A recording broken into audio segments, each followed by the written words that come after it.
Syederalun sebanyak 704 personel dirotasi oleh Kapolri Listio Sigit Prabowo dengan 4 surat telegram mutasi berbeda, termasuk diantaranya sejumlah perwira tinggi di Mabes Polri.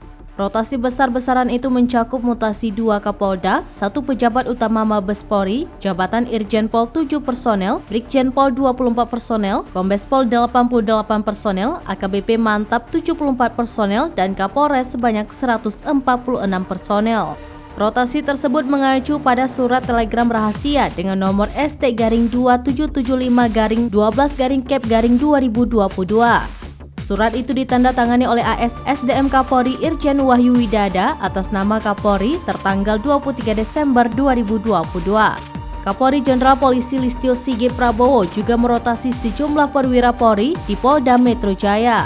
Salah satu yang dirotasi adalah Kombes Pol Endra Zulpan yang dimutasi dari jabatan Kabid Humas Polda Metro Jaya.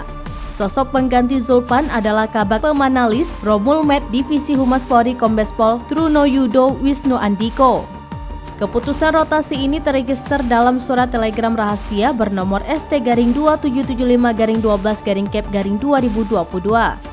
Surat itu ditandatangani oleh AS SDM Kapolri Irjen Wahyu Widada atas nama Kapolri tertanggal 23 Desember 2022.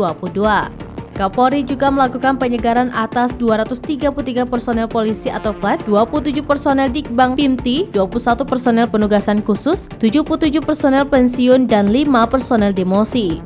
Kadif Humas Polri Irjen Pol Dedi Prasetyo membenarkan adanya surat telegram tersebut. Dia mengatakan mutasi merupakan hal yang biasa dalam rangka penyegaran struktur organisasi.